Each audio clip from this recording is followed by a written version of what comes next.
In the heart of the rugged Montana wilderness, where snow-capped peaks pierce the sky and dense forests stretch as far as the eye can see, a remarkable and nearly unbelievable story unfolded. It all began with a simple, yet extraordinary event. A mountain lion, a creature known for its solitary nature and ferocity, adopted and raised a bear cub. But what happened next, as the two species formed an unthinkable bond, shocked everyone who witnessed it.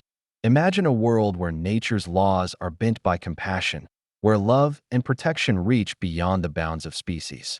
This isn't a tale of just survival. It's a story of heartache, sacrifice, and the incredible power of family, built not on biology, but on something much stronger.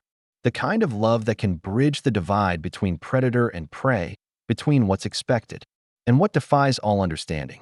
It's a story that proves love knows no limits, no boundaries, and no species. But what was it that drove a powerful mountain lion to take in a tiny, fragile bear cub, one so vulnerable that most would have written him off as doomed? And how did the cub, so different from her own, grow to be a part of the pride she so fiercely protected? This is not just a tale of a wild animal's strange decision. It's a testament to the extraordinary things that can happen when two creatures from vastly different worlds find solace in each other. As we explore the events that unfolded over the course of a bitterly cold winter, you'll come to understand the remarkable bond that was formed between these two unlikely family members. Prepare to be moved, shocked, and forever changed by the story of a mountain lion and a bear cub who taught us all what it means to love without condition. This is a tale that will stay with you long after it's told, one that challenges what we know about the world of wild animals, their emotions, and the bonds that can transcend every expectation. The vast, untouched wilderness of Cascade Ridge, Montana, was as harsh as it was beautiful.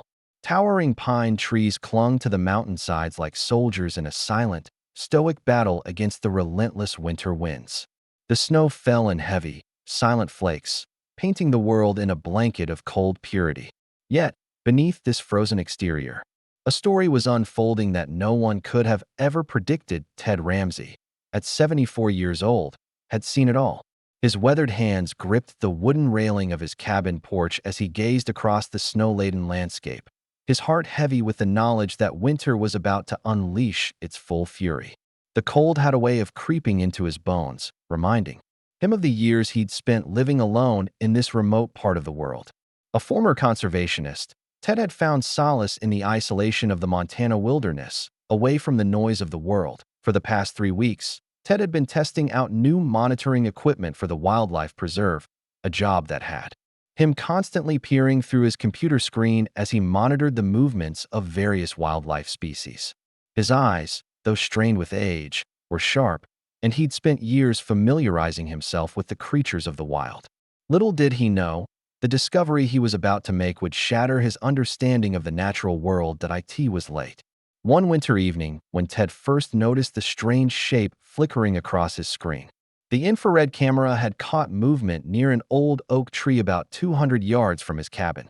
The storm outside howled fiercely, but Ted was entranced by the grainy footage that showed a large, dark shape moving carefully through the snow. At first, he thought it was a deer or perhaps another bear. But as the image came into focus, Ted's heart raced with recognition. It was Matilda, the black bear he'd been tracking for months. Matilda had been released into the wild 6 months ago, after spending years performing tricks under the harsh lights of a circus. Ted had been helping her adapt to her new life in the wilderness. He'd grown fond of the large, powerful bear, who seemed to be thriving despite her past.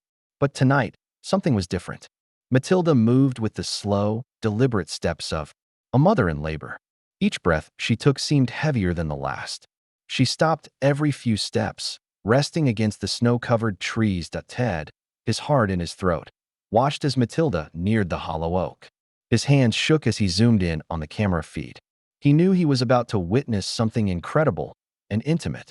At that moment, he wasn't just a conservationist. He was a silent observer of the raw beauty of life itself. Ted watched with bated breath as Matilda finally disappeared into the hollow oak.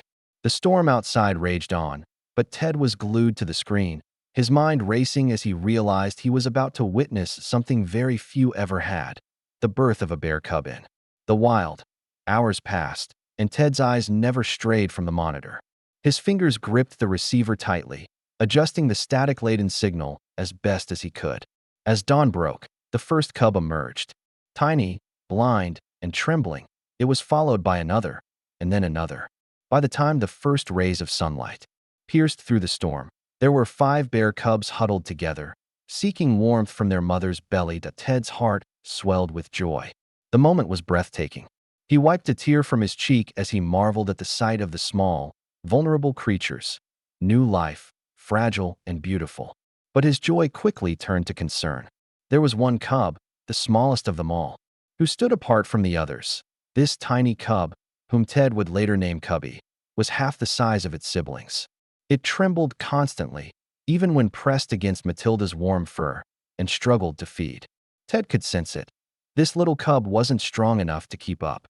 His heart ached as he watched the tiny bear, so vulnerable, so fragile. But something about Cubby struck Ted deeply. He couldn't explain it, but there was a quiet resilience in the little bear.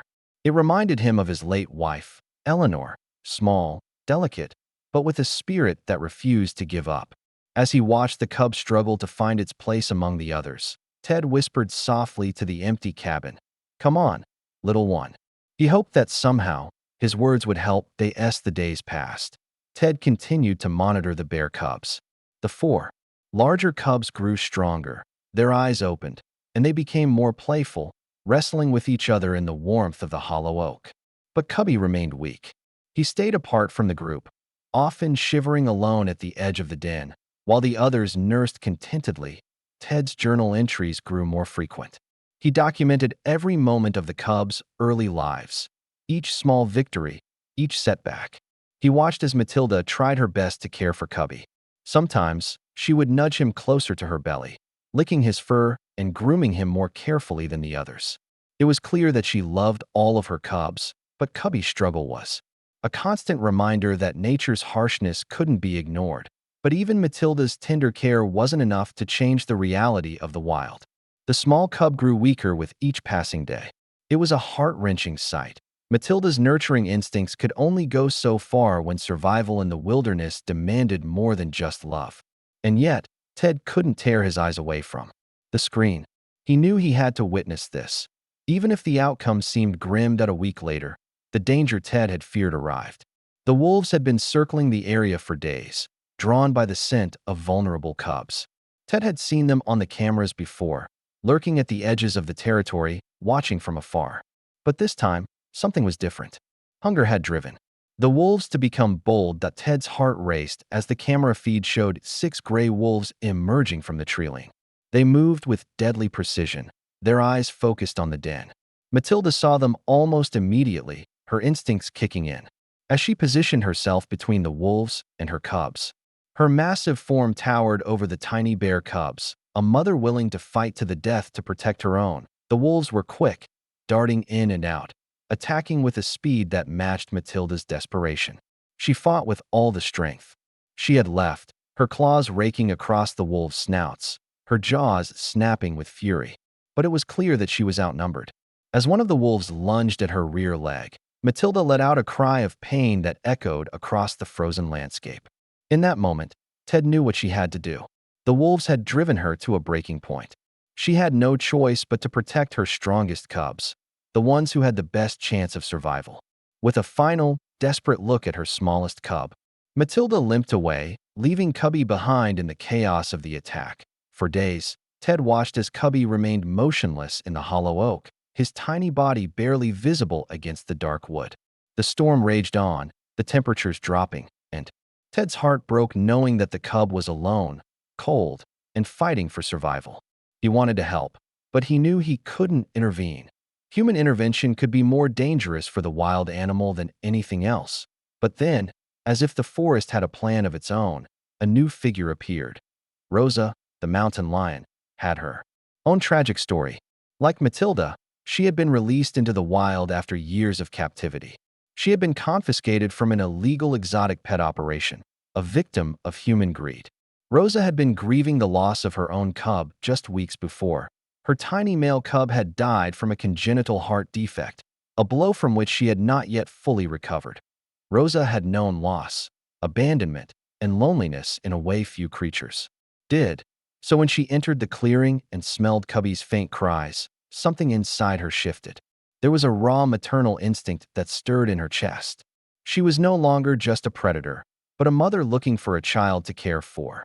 With the delicate precision of a surgeon, Rosa carefully lifted the tiny bear from the hollow oak with her jaws, carrying him gently, as if she understood that this fragile life was more important than anything else. Ted watched, his breath caught in his throat. As Rosa made her way back to her den, the tiny bear cub in towed Rosa's den was a shelter in the mountains, formed by granite rock and well hidden from the world. Inside, her cubs waited, young, but already growing into powerful creatures. For mountain lion cubs, each with its own personality, curiously watched as Rosa returned with the unexpected bundle. Cubby, now gently nestled in her jaws, was far from the mountain lion's natural kin. Yet, when Rosa placed him among her cubs, something miraculous happened at it. First, the cubs were confused. Their little faces turned to the tiny bear, sniffing and poking him. They had never seen anything like him before, but their mother's actions were clear. Rosa began to groom Cubby as she did her own cubs, licking his fur with a tenderness that seemed almost unnatural for a predator. As the days passed, the cubs' confusion turned to acceptance. The youngest, Alex, was the first to approach Cubby. His whiskers twitched as he sniffed the little bear, and though there was hesitation, he gently touched him with one paw. Cody, ever playful, joined in the investigation. The others followed suit, slowly but surely, incorporating Cubby into their pack. Cubby's physical transformation was astounding.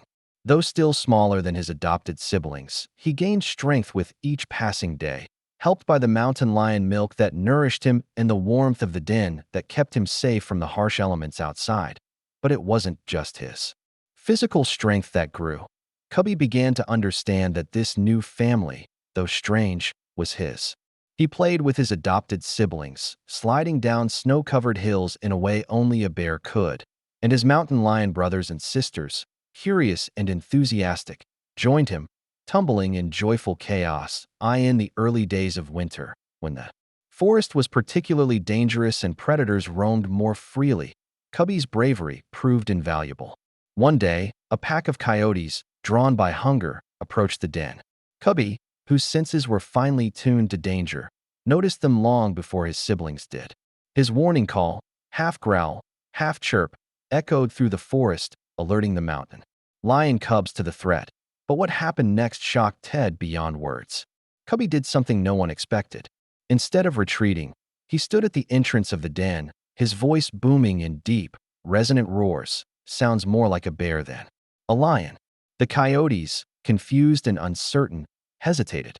They had expected easy prey, but Cubby's roar made them rethink their attack.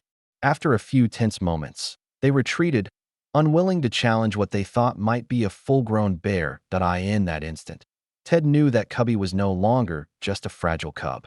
He was a protector, a member of the family. His courage had saved them all. Ted's documentation of this extraordinary family continued as the seasons changed. Rosa's cubs, now fully grown, were ready to explore the world beyond the den, but they never forgot their adopted brother.